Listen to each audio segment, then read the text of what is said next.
की, भारत माता की, भारत माता की।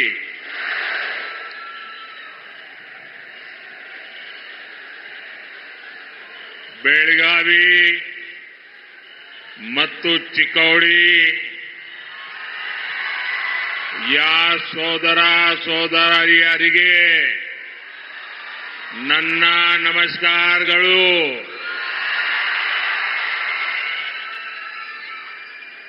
ताई भुवनेश्वरी और मां सौदत्ती येलम्मा को मैं प्रणाम करता हूं। भाइयों और बहनों, सबसे पहले तो मैं कर्नाटका के सभी वोटर्स का अभिनंदन करता हूं। कर्नाटका में मैं जहां जहां गया हूं, मुझे एक ही स्वर सुनाई देता है, फिर एक बार, फिर एक बार, फिर एक बार। साथियों, हम सभी छत्रपति शिवाजी महाराज को मानने वाले लोग, हम सभी भगवान बसवेश्वरा का अनुसरण करने वाले लोग, छत्रपति शिवाजी महाराज ने शक्तिशाली भारत बनाने के लिए जीवन भर संघर्ष किया। भगवान बसवेश्वरा ने अनुभव मंडपम से डेमोक्रेसी का रास्ता बताया। 10 साल में भारत शक्तिशाली हुआ। आप मुझे बताइए, भारत का शक्तिशाली होना आप गर्व करते हैं? आपको गर्व होता है? भारत की पहचान मदर ऑफ डेमोक्रेसी के रूप में होने लगी है। ये गर्व होने वाली बात है कि नहीं है? गर्व करने वाली बात है कि नहीं है? भारत से 25 करोड़ लोग गरीबी से बाहर निकले, और जब 25 करोड़ लोग 10 साल के भीतर भीतर गरीबी से बाहर निकलते हैं, तो हर हिंदुस्तानी का आत्मविश्वास बढ़ता है कि नहीं बढ़ता है? आपका आत्मविश्वास बढ़ा कि नहीं बढ़ा? और इसलिए देश कह रहा है, गरीबों के कल्याण के लिए फिर एक बार। साथियों, भारत जब आगे बढ़ता है, भारत जब मजबूत होता है, तो हर भारतीय खुश होता है। लेकिन कांग्रेस देश हित से इतना दूर हो चुकी है, परिवार हित में इतनी उलझ गई है कि उसे देश की उपलब्धियां अच्छी नहीं लगती है। अब आपको याद होगा, कांग्रेस ने HAL को लेकर कितना झूठ फैलाया, कितना झूठ फैलाया। कांग्रेस ने कोरोना काल को याद कीजिए। कोरोना काल में भारत की जो मेड इन इंडिया वैक्सीन थी, कोरोना की जो वैक्सीन थी, उस पर भी विरोध पैदा कर दिया। उसका भी यहां तक कह दिया ये तो भाजपा वैक्सीन है। भारत की हर सफलता पर उनको शर्म आने लगी है, और जैसे उनको भारत के वैक्सीन पे भरोसा नहीं, लोगों को उलझन में डालने की कोशिश की, उन्होंने ईवीएम के बहाने पूरी दुनिया में भारत की डेमोक्रेसी को बदनाम करने की कोशिश की। अभी 2 दिन पहले ही सुप्रीम कोर्ट ने ये कांग्रेस वालों को और उनकी पूरी टोली को ऐसा करारा तमाचा मारा है, ऐसा करारा तमाचा मारा है। सवाल ये है, आखिर कांग्रेस देश का नुकसान होने वाली बातों पर झूठ फैला करके लोगों में विश्वास तोड़ने का काम किसके इशारे पर कर रही है? कांग्रेस के नेताओं ने ईवीएम पर तो झूठ बोला है और देश का हर नागरिक कहता है कितने महत्वपूर्ण विषय पर झूठ बोल करके आपने देश के लोकतंत्र को बर्बाद करने का षड्यंत्र किया है। आपको देश की माफी मांगनी चाहिए। साथियों, पिछले 10 वर्षों में बीजेपी एनडीए सरकार ने देश के नागरिकों की ईज ऑफ लिविंग के लिए बहुत काम किया है। इसका एक बड़ा उदाहरण है भारतीय न्याय संहिता। ये कांग्रेस वाले मानसिक रूप से अंग्रेजों की गुलामी में ही जी रहे थे, वो इससे बाहर ही नहीं आ पा रहे थे। वो तिरंगा झंडा फहरा करके तो आजादी की बात करते थे, लेकिन हर कानून व्यवस्था में मन से अंग्रेजी की गुलामी को जी रहे थे। गुलामी के कालखंड से प्रेरित इतना पुराना आजादी के पहले का कानून, क्रिमिनल जस्टिस सिस्टम का हटाना, भारतीय जनता पार्टी की सरकार ने उसको हटा दिया। अब भारत में न्याय संहिता में दंड को नहीं बल्कि नागरिकों को न्याय मिलने को प्राथमिकता दी गई है। इसमें आतंकवाद से जुड़े कानूनों को भी और सख्त किया गया है। दूसरों पर अत्याचार से जुड़े कानूनों को कड़ा बनाया गया है। भारतीय साक्ष्य अधिनियम में इलेक्ट्रॉनिक एविडेंस को लेकर नया प्रावधान किए गए हैं। 1 जुलाई से लागू होने के बाद ये संहिता देश के हर नागरिक को बहुत मदद करने वाली है। लेकिन साथियों, जब से कर्नाटका में कांग्रेस सरकार आई है, तब से पूरे स्टेट में लॉ एंड ऑर्डर की स्थिति बहुत खराब है कि नहीं? खराब है कि नहीं? हालत बद से बदतर हो रहा है कि नहीं हो रहा है? यहां बेलगावी में एक आदिवासी बहन के साथ जो कुछ हुआ, चिक्कोड़ी में जैन मुनि महाराज साहब के साथ जो हुआ, वो शर्मसार करने वाला है कि नहीं है? पीड़ा करने वाला है कि नहीं है? कर्नाटक की प्रतिष्ठा को धूल में मिलाने वाला है कि नहीं है? और देखिए उनकी हिम्मत। हुबली में हमारी एक बेटी के साथ जो कॉलेज कैंपस में हुआ, उसने तो पूरे देश में भूचाल ला दिया है। उस बेटी का परिवार एक्शन की मांग करता रहा, लेकिन कांग्रेस की सरकार तुष्टीकरण का दबाव उसी को प्राथमिकता देती है। उनके लिए नेहा जैसी बेटियों की जिंदगी की कीमत नहीं है, उनको तो अपने वोट बैंक की चिंता है। बेंगलुरु के कैफे में बम धमाका हुआ, तब भी कांग्रेस ने शुरुआत में इसे लेकर गंभीरता ही नहीं है। यहां तक कह दिया ये तो गैस का सिलेंडर फटा था।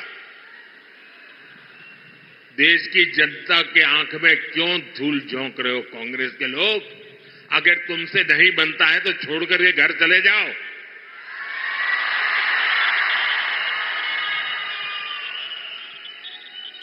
यही वही कांग्रेस के जो है जिसने वोट के लिए पीएफआई, जो आतंकवाद को पनाह देने वाला देश विरोधी संगठन, जिस पर मोदी सरकार ने प्रतिबंध लगा दिया है, ऐसे पीएफआई आतंकी संगठन का चुनाव में मदद करने के लिए, उनकी मदद लेने के लिए, वायनाड में एक सीट जीतने के लिए आप उसको सरेंडर कर रहे हो, उनके कारनामों का बचाव कर रहे हो।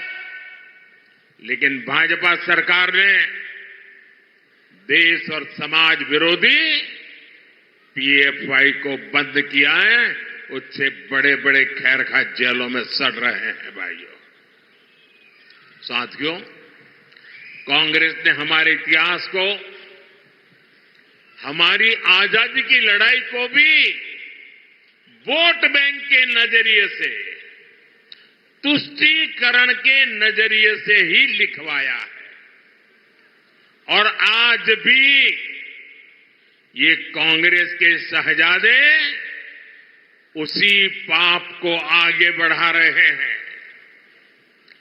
आपने कांग्रेस के शहजादे का एक ताजा बयान जरूर सुना होगा।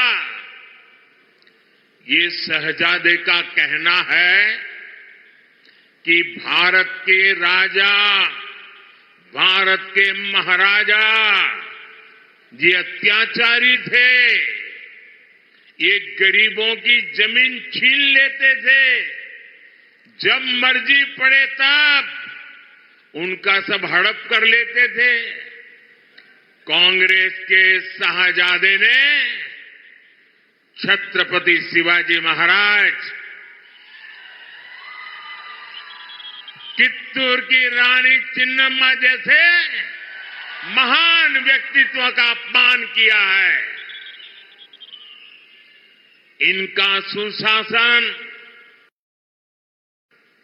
इनकी देशभक्ति आज भी हम सभी को प्रेरित करती है।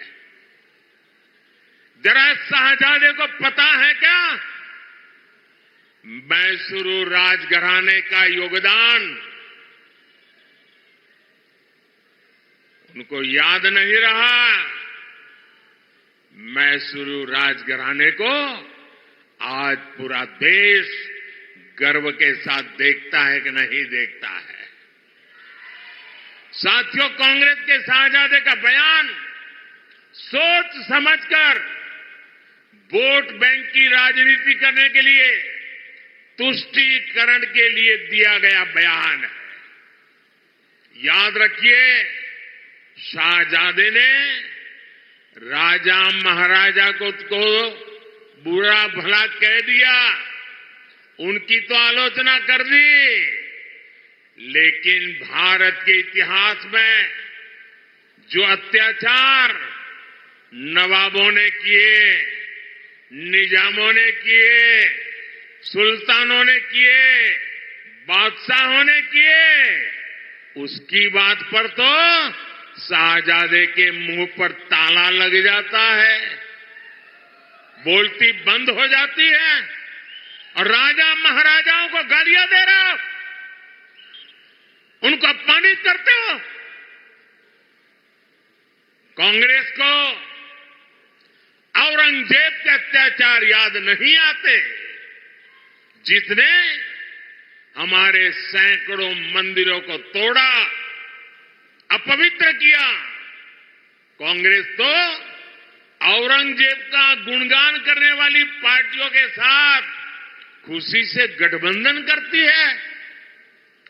इनको वो लोग याद नहीं आते जिन्होंने देश भर में हमारे तीर्थों को तहस नहस किया, लूटपाट की, हत्याएं की, गौ हत्याएं की, इनको वो नवाब याद नहीं आए जिन्होंने भारत के विभाजन में बहुत बड़ी भूमिका निभाई। कोई कल्पना कर सकता है क्या बनारस के राजा के बिना बनारस हिंदू विश्वविद्यालय की स्थापना संभव हो सकती थी? क्या महारानी अहल्याबाई होलकर ने मंदिरों का पुनर्निर्माण कराकर हमारे आस्था स्थलों की रक्षा की या नहीं की? मैं गुजरात से आता हूं, मेरा गांव गायकवाड़ स्टेट में पड़ता है। ये बड़ौदा महाराजा थे जिन्होंने बाबा साहब आम्बेडकर की प्रतिभा को पहचाना था, उनको बड़ौदा बुलाया, उनकी शक्ति को पहचाना और बाबा साहब आम्बेडकर को विदेश पढ़ने के लिए भेजने का काम गायकवाड़ महाराजा ने किया था।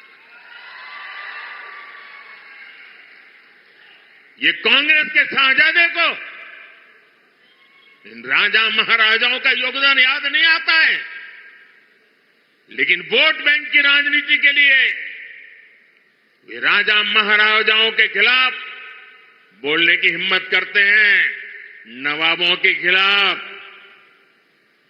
बादशाहों के खिलाफ, सुल्तानों के खिलाफ एक शब्द बोलने की उनमें ताकत नहीं है। कांग्रेस की तुष्टीकरण की मानसिकता अब देश के सामने खुल करके सामने आ रही है और यही मानसिकता कांग्रेस के मैनिफेस्टो में भी झलकती है।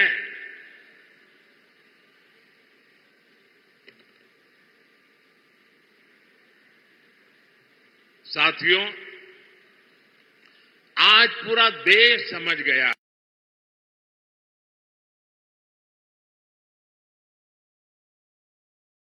है कि जहां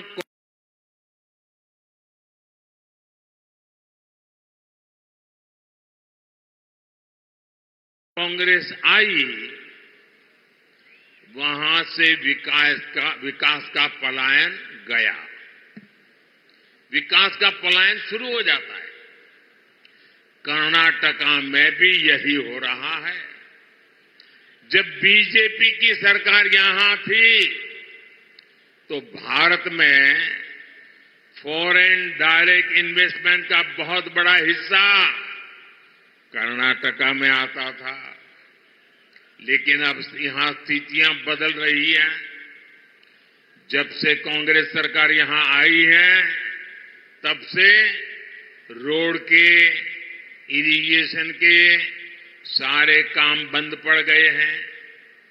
यहां बिजली के कट लगने से हर कोई परेशान है, उद्योग परेशान है, लोग परेशान है और इसलिए ही लोग कहते हैं जहां कांग्रेस आई वहां बर्बादी लाई।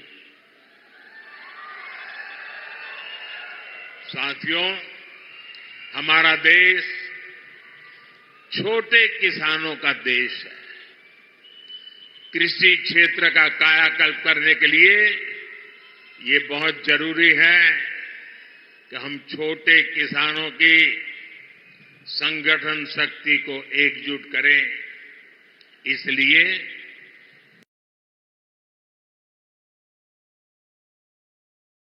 बीजेपी एनडीए सरकार एफपीओज, सेल्फ हेल्प ग्रुप और कोऑपरेटिव तीनों पर बल दे रहा है। बीजेपी सरकार में देश भर में 8,000 नए किसान उत्पादक संघ बने हैं, एफपीओज बने हैं। ये एफपीओज इनपुट कॉस्ट कम करने से शुगर कोऑपरेटिव्स को भी बढ़ावा दे रही है। बीजेपी सरकार ने पेट्रोल में इथेनॉल ब्लेंडिंग को बढ़ाकर गन्ना किसानों की बहुत बड़ी मुश्किल आसान की है। इथेनॉल ब्लेंडिंग की वजह से गन्ना किसानों को 70,000 करोड़ रुपए से ज्यादा उनको कमाई हुई है। चीनी मिलों पर बकाया होने की उनकी समस्या भी अब दूर हो रही है। लेकिन साथियों, यहां कांग्रेस ने फार्मर्स के साथ जो विश्वासघात किया है वो तो बहुत बड़ा पाप है। यहां जब बीजेपी की सरकार थी तो फार्मर्स के बैंक अकाउंट में 10,000 रुपये, 10,000 रुपये जमा होते थे। कांग्रेस की सरकार ने आते ही 4,000 रुपया देना बंद कर दिया। अब वोट मिल गया, अब किसान जाने, किसान का काम जाने, उनको परवाह नहीं है। अब मोदी जो 6,000 रुपया भेजता है वही किसान को जाता है, यहां के पैसे उन्होंने काट लिए। और पीएम किसान सम्मान निधि के पैसे आपको ऐसे ही मिलते रहेंगे। ये कर्नाटका वालों ने जो पाप किया है उसकी सजा आप इस चुनाव में दीजिए, और मोदी आने वाले वर्षों में भी आपको गारंटी देता है जो दिल्ली से भेजा जाता है वो चालू रहेगा।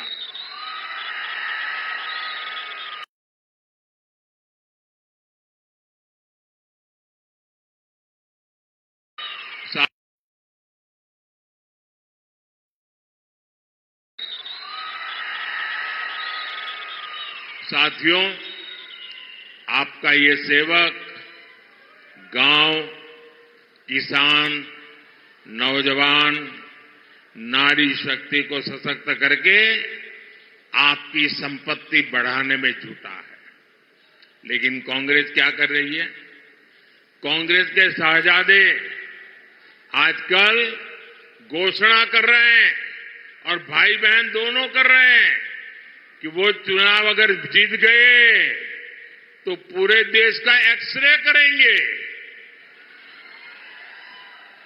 आपकी प्रॉपर्टी का एक्सरे किया जाएगा, बैंक के लॉकर का एक्सरे किया जाएगा, आपकी जमीन कितनी है एक्सरे होगा, आपके पास गाड़ी कितनी है, स्कूटर कितने हैं, साइकिल कितनी है, इसका एक्सरे होगा।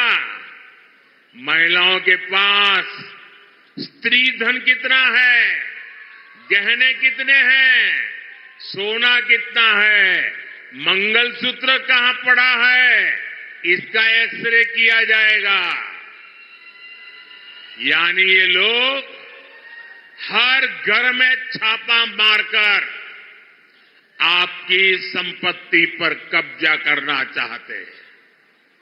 आपकी संपत्ति पर कब्जा करने के बाद कांग्रेस इसे रीडिस्ट्रीब्यूशन की बातें कर रही है, अपनी पसंदीदा वोट बैंक को देना चाहती है।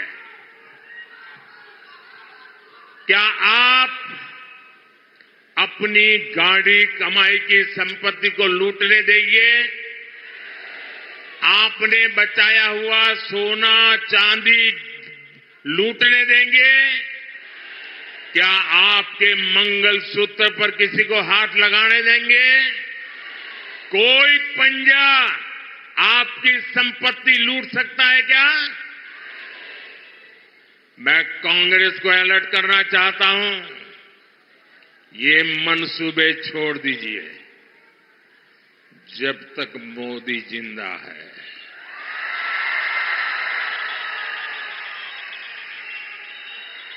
ये आपके मंसूबे में पार नहीं होने दूंगा। ये आपके खेल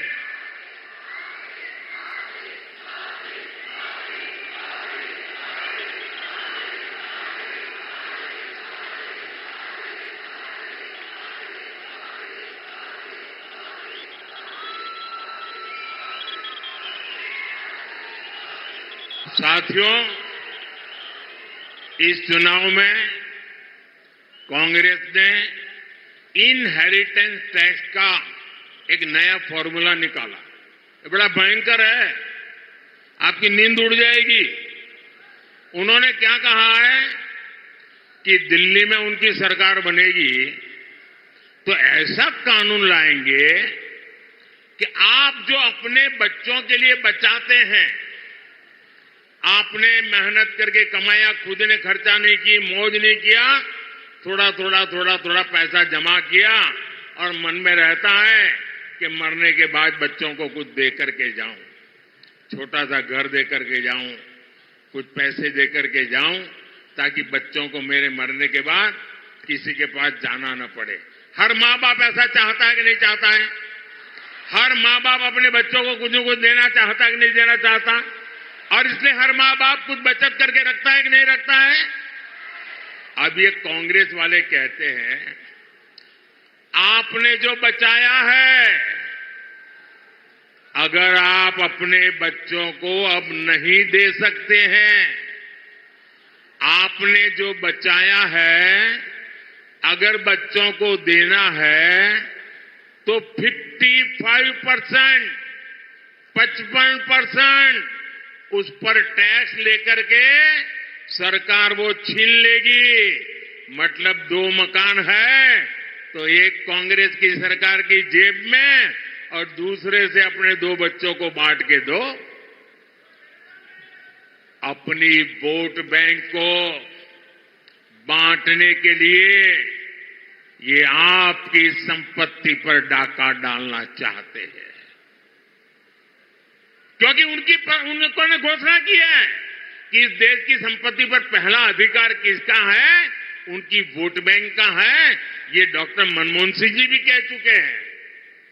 मैं कर्नाटका के सभी लोगों से पूछना चाहता हूं, मैं आपके माध्यम से देशवासियों को पूछ रहा हूं, क्या आप ऐसा होने देंगे?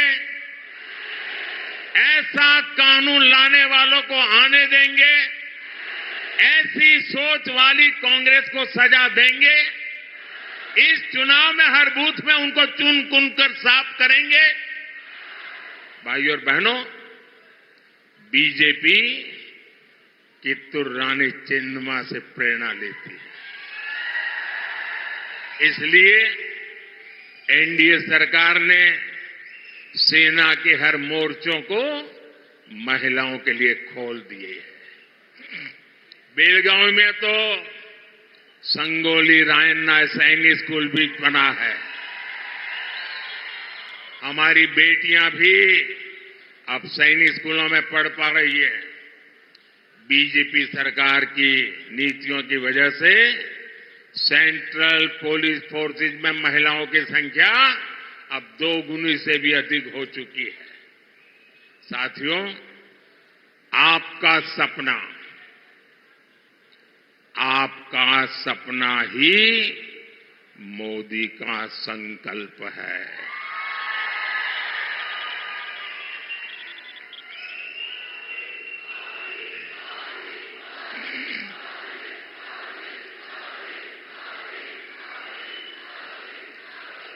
आपका सपना ये मेरा संकल्प है और आपका सपना साकार करने के लिए मेरा पल पल आपके नाम, मेरा पल पल देश के नाम। 24/7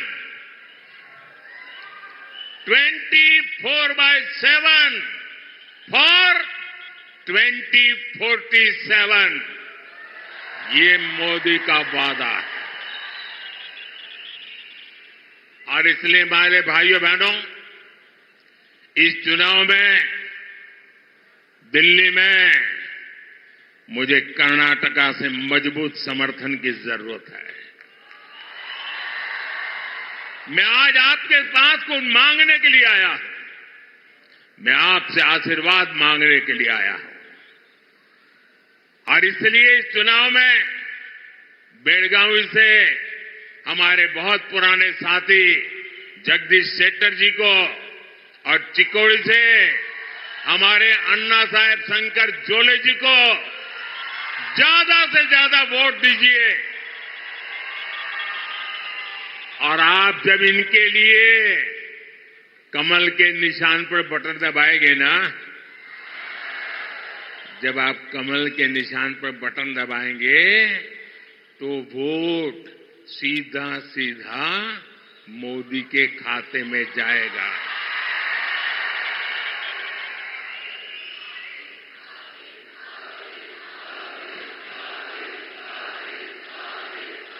तो मोदी को मजबूत बनाएंगे, मोदी को मजबूत बनाएंगे, मोदी को मजबूत बनाने के लिए घर घर जाएंगे, मोदी को मजबूत बनाने के लिए ज्यादा से ज्यादा मतदान करवाएंगे, सुबह 10 बजे के पहले ज्यादा से ज्यादा मतदान करेंगे, पहले मतदान फिर जलपान, पहले मतदान फिर जलपान, पहले मतदान फिर। आपसे मेरा आग्रह है, हमें सारे पुराने रिकॉर्ड तोड़ने हैं और हर पोलिंग बूथ जीतना है। जीतोगे? हर पोलिंग बूथ जीतोगे? अच्छा, मेरा एक काम करोगे? जरा हाथ ऊपर करके बताओ तो बताओ। मेरा एक काम करोगे? ये मेरा पर्सनल काम है, करेंगे?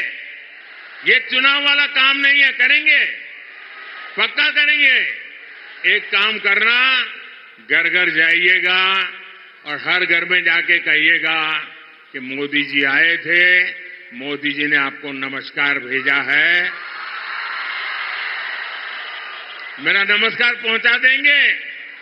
जब मेरा नमस्कार आप पहुंचाएंगे ना, तो हर परिवार मुझे आशीर्वाद देगा और हर परिवार का आशीर्वाद मेरे लिए एक नई ऊर्जा बन जाता है। और जब नई ऊर्जा बन जाता है तो मैं पूरी शक्ति के साथ आपके सपनों को साकार करने के लिए अपनी जिंदगी खपा देता हूं। और इसलिए मुझे आपके आशीर्वाद चाहिए। मेरे साथ बोलिए, भारत माता की, भारत माता की, भारत माता की।